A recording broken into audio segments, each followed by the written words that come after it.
Hello, young people and those who are young at heart. I don't know about you, but I don't like waiting. I don't think I've ever met someone who enjoys waiting. As an impatient person, if you've ever been in the car with me driving, you may have noticed I would much rather drive a couple of miles out of my way than sit stationary in a queue at a traffic jam.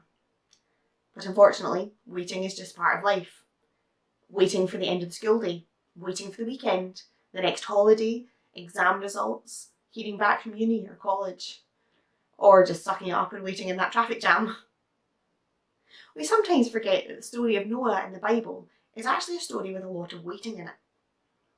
It's a story that may be quite familiar to many of us, but it's so far from that picturesque painting of the sweet little animals and the smiling bearded man. We get caught up in the cute picture of the little boat, the tame animals, and the bright colours of the rainbow. We forget what the story is truly about. It's a story of mankind's flaws and God's work to give humanity a second chance. At the beginning of Noah's story, we see God absolutely broken-hearted by humanity's decision to disobey and their wickedness towards one another. God even says he regrets making mankind in the first place. But God sees that Noah is a good man. He lives his life God's way. So God decides that Noah and his family will be spared from the flood that was coming. God instructed Noah to build an ark. Now, I'm sure you've all got the same image in your head. A little boat crammed full of animals all popping out of every nook and cranny, everybody smiling. But that's probably not the case. Think more gigantic floating box and you're getting on the right track. I'm sure the rest of the story is one that you know quite well, or think you do. Noah builds the ark, the people laugh at him, the animals come in 2 by 2, there's a flood, Noah, his family and the animals are all saved, and then they just go on living life, right? From when they went into the ark and the rain started, Noah and his family were in there for over a year. About 400 days of waiting. Waiting for the rain to stop. Waiting for the floodwaters to go down. Waiting for the ark to land somewhere on dry ground.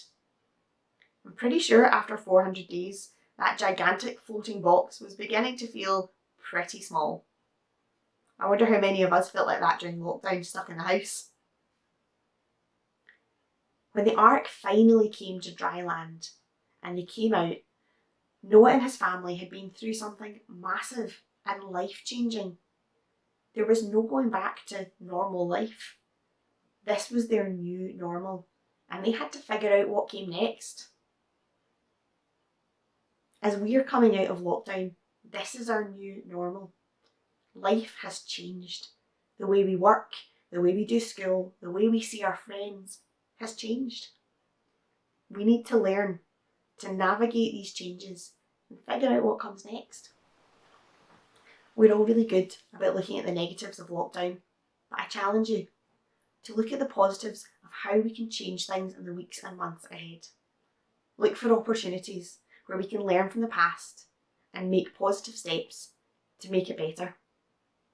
Noah and his family started completely fresh, learning from the mistakes that they'd made in the past. What can we learn from our time in lockdown? How can we move forward in a different and a fresh way? I want to leave you with a Bible verse from the book of Isaiah. And it says this: The Lord says, forget what happened before. Don't think about the past. Look at the new thing I am going to do. It's already happening. Don't you see it? I will make a road in the desert and rivers in the dry land.